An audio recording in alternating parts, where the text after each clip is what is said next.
পর্যটনকে কেন্দ্র করে আমাদের এইসব এলাকায় অভূতপূর্ব উন্নয়ন করা সম্ভব হয়। বাইরে আমার আজকে এখানে নদী ভাঙার ব্যাপারে, নদী ভাঙা আমাদের এই যে নিশানবাড়িয়া, এই বেলটার নদী ভাঙা বহু আগে থেকে আমি দেখেছি, অনেক আগে থেকে ভাঙে। আমার ইউনিয়ন বড়ইতলা, লতাবাড়িয়া, মোল্লাঘোড়া, এদিকে বাল্যতলি, এইখানে এই যে লতাকাটা, পাঞ্চমর্ত, এইসব এলাকা ভেঙে যাচ্ছে। আমি তালতলিতে গেছি, তালতলি তিতুল বাড়ি আমি দেখেছি, সেখানে ভাঙনের যে তোর, যদি 5 বছর এইভাবে ভাঙতে থাকে, নিশানবাড়ি ইউনিয়ন 5 বছর পর থাকবে না, সেখানে ব্লক দিতে হবে। অথচ কোন এমপি জীবনে পার্লামেন্টে এই নদী ভাঙনের কথা বলে নাই, এই পর্যটনের কথা বলে নাই। অথচ আমরা যুগ যুগ ধরে তাদেরকে আমরা লালন করে আসছি। আমরা কি দিয়েছি আর কি পেলাম, এই হিসাবটা বরগুনার মানুষ কোনোদিন তাদেরকে চায় নাই, করে নাই। ভাইরা আমার, আমরা এ সকল উন্নয়ন করতে চাই। এখানে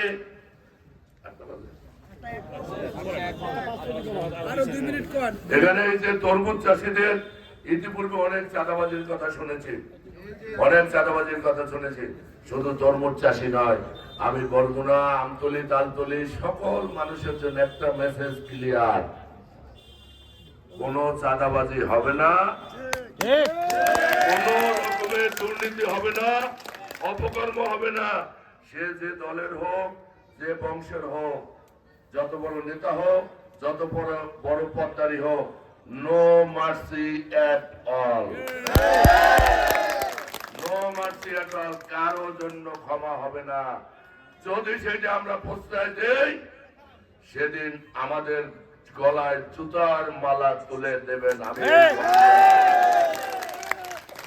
কোন ধরনের অসভ্যতা, দলীয় ছত্রছায়ায় কোন ধরনের অপকর্ম, চাঁদাবাজি, লুটপাট, ছিনতাই, ইফতেজিং, মাদক, ইনশাআল্লাহ আমরা নির্মূল করব।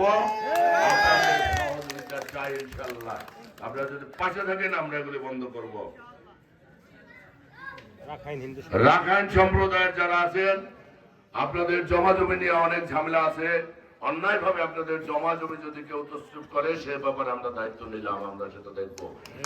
জেলেদের নিয়ে অনেক বিষয় এখানে কথা হয়েছে, আমাদের দলীয় অনেক লোকজনের ব্যাপারে আমি অনেক কথা শুনেছি। 12 তারিখের পরে আমরা যেভাবে সিদ্ধান্ত দেব, আপনাদের স্বার্থ সংরক্ষণ করিয়া সেইভাবে ইনশাআল্লাহ পরিচালিত হবে। এর বাইরে কেউ যাওয়ার চেষ্টা করবেন না। আমার দলীয় ভাইরা যারা আছেন, আমি স্পষ্টভাবে সকলের সামনে আমি বলে গেলাম।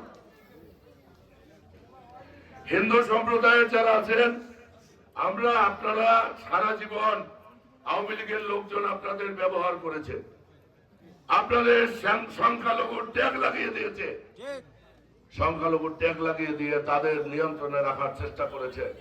আপনাদের উপর ভর করে তারা নেতা হয়েছে, এমপি হয়েছে, মন্ত্রী হয়েছে।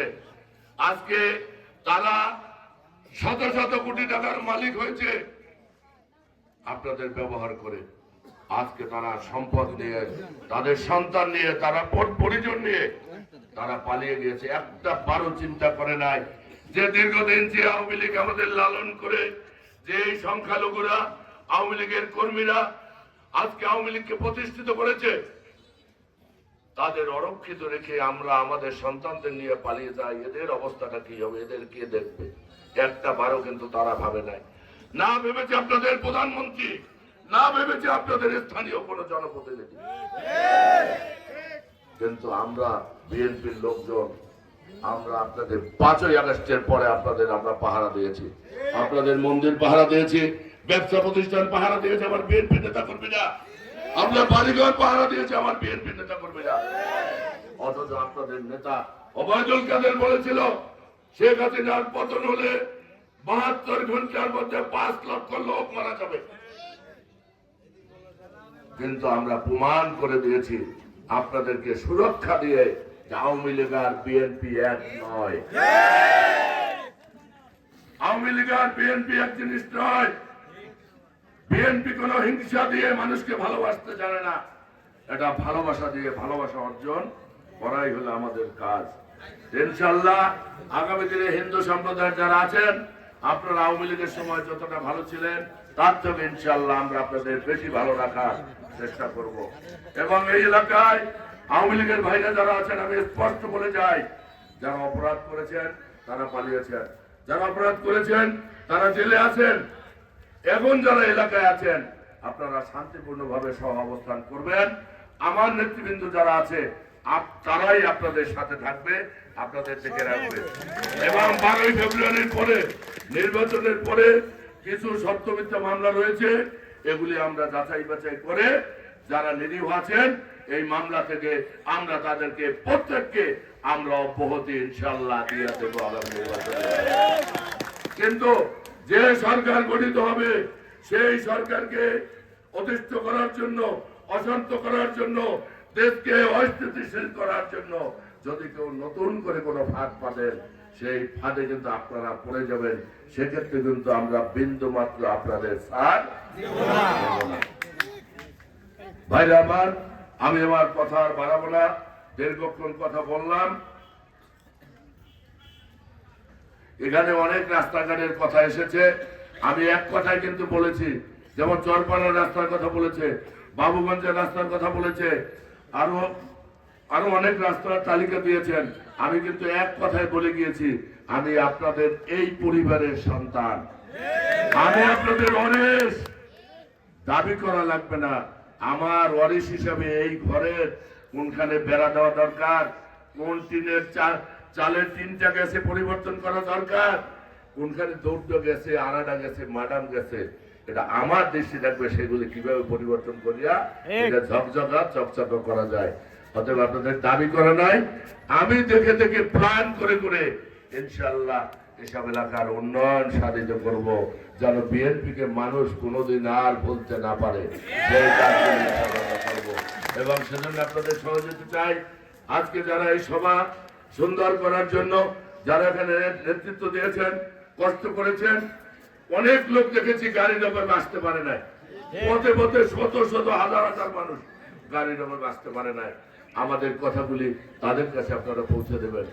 এবং যারা এটা আয়োজন করেছেন, কষ্ট করেছেন, এবং এই সভা সফল করার জন্য শাহরুখ স্যার সহ এই স্থানীয় নেতৃবৃন্দ, পরিষদ বর্গ এবং এই সিটি কর্পোরেশনের কমিশনার, আমার খুব পছন্দের মানুষ, সবাই পছন্দের মানুষ। আমাদের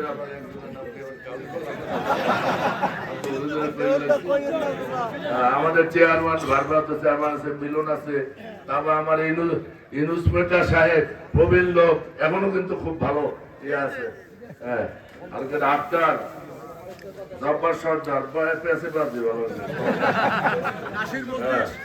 এছাড়া যারা যারা এটা করছেন, ফারেক ভাই, সবাইকে আমি আমার দলের পক্ষ থেকে এবং মামুন, বিশেষ করে মামুন আসছে সেই সুদূর ফ্রান্স থেকে, আইসাই কর্মে লাগাই দিছি, আপনি মিলিমিলি থাকবা, একটু খাইতে খাও, একদিন পর আইসো ভাগ দিয়া।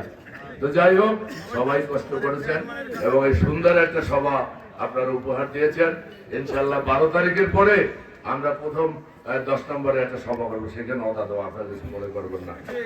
নমিনেশন পাওয়ার পরে আমরা প্রথম বলেছি এই মাহফুজ মকসেদপুরে আমরা একটা সভা করেছিলাম, আমরা ইনশাআল্লাহ অদা করছি যে আমরা যখন সবাই উৎসব করব।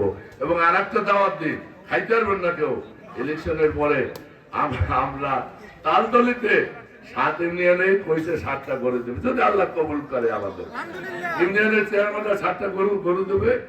আমরা ইনশাআল্লাহ শুভ সন্ধ্যায় একটা বড় ধরনের পিকনিক করবো। আল্লাহ যেন এইটা কবুল করে, সবাই বলেন আমিন। কিন্তু আমরা কিন্তু দাওয়াত না করব।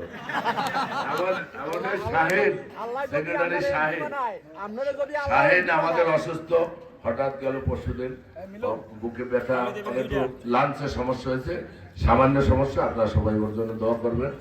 অত্যন্ত পলিটিক্যাল একটা ছেলে, একটা গঠনমূলক ছেলে, ও যেন আল্লাহ যেন আমাদের সুস্থতার সাথে আমাদের মাঝে ফিরাই দেয়। এই জন্য আমি সকলের কাছে আপনাদের কাছে দোয়া চাই। না,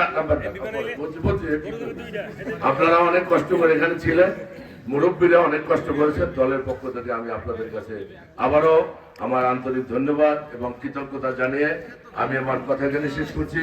খোদা হাফেজ। বাংলাদেশ জিন্দাবাদ, বাংলাদেশ জাতীয়তাবাদী দল জিন্দাবাদ। বেগম খালেদা জিয়া, শহীদ জিয়া অমর হোক। তারেক রহমান জিন্দাবাদ জিন্দাবাদ জিন্দাবাদ। সবাইকে সালাম, আসসালামু আলাইকুম।